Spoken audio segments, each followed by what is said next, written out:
ഇടുക്കി തൊടുപുഴ പുറപ്പുഴയിൽ ഭാര്യയെ ഭർത്താവ് വിഷം കൊടുത്തു കൊന്നു. മരിച്ചത് പുറപ്പുഴ ആനിമൂട്ടിൽ ജോർലിയാണ്. കഴിഞ്ഞ 26-നാണ് ജോർലിയെ വിഷം ഉള്ളിൽ ചെന്ന നിലയിൽ ആശുപത്രിയിൽ പ്രവേശിപ്പിച്ചു. വിവരങ്ങളുമായി ജോസിൽ സെബാസ്റ്റ്യൻ ചേരുന്നുണ്ട്. ജോസിൽ, ഇപ്പോൾ ഈ വിഷം കൊടുത്തു കൊന്നത് തന്നെയാണെന്ന് പോലീസ് നടത്തിയ അന്വേഷണത്തിലാണ് ബോധ്യമായത്. ഭർത്താവ് തന്നെ സമ്മതിക്കുകയായിരുന്നു. എന്താണ് ഇതിലേക്ക് നയിച്ച കാരണങ്ങൾ?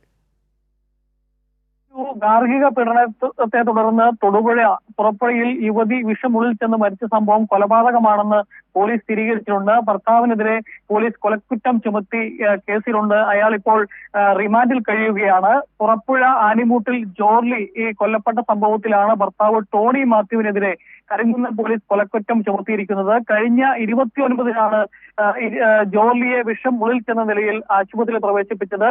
ഭർത്താവ് ടോണി കവളിൽ കുത്തിപ്പിടിച്ച് കുപ്പിയിലെ വിഷം വായിലേക്ക് ഒഴിച്ചെന്ന് മജിസ്ട്രേറ്റിനും പോലീസിനും ആശുപത്രിയിൽ വെച്ച് ജോർലി മൊഴി നൽകിയിരുന്നു. അതാണ് ഈ കേസിൽ നിർണായകമായിരിക്കുന്നത്.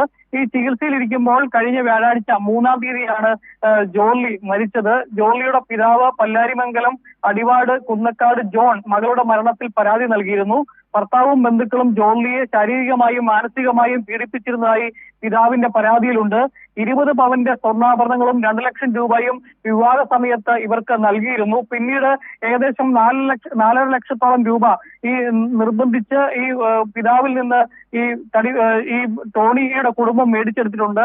ഈ തടിപ്പണിക്കാരനായ ടോണി മദ്യപാനത്തിനും ദൂർത്തിനുമായിട്ടാണ് ഈ പണമൊക്കെയും ചെലവഴിച്ചു തീർത്തുള്ളത്. ഇവരുടെ മകൾ അലീനയ്ക്ക് നൽകിയിരുന്ന ആഭരണങ്ങളും ഈ മദ്യപാനത്തിന് വേണ്ടി പ്രതി വിറ്റിട്ടുണ്ടെന്നും പോലീസ് സ്ഥിരീകരിച്ചിട്ടുണ്ട്.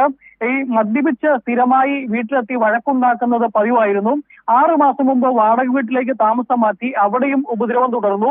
വിഷം കുടിക്കാൻ ഭാര്യയെ നിർബന്ധിച്ചിരുന്നു. അങ്ങനെ കുടിച്ചില്ലെങ്കിൽ കുടിപ്പിക്കുമെന്ന് ഭീഷണി ഉണ്ടായിരുന്നു. ഇതിനിടയിലാണ് കഴിഞ്ഞ ദിവസം നിർബന്ധപൂർവം ഈ കുപ്പി വായിലേക്ക് കമിഴ്ത്തി വിഷം കൊടുത്തത് എന്നുള്ളതാണ് ഇപ്പോൾ മജിസ്ട്രേറ്റിനും പോലീസിനും മരണത്തിനു മുമ്പ് ഈ ജോർലി മൊഴി നൽകിയിരിക്കുന്നത്.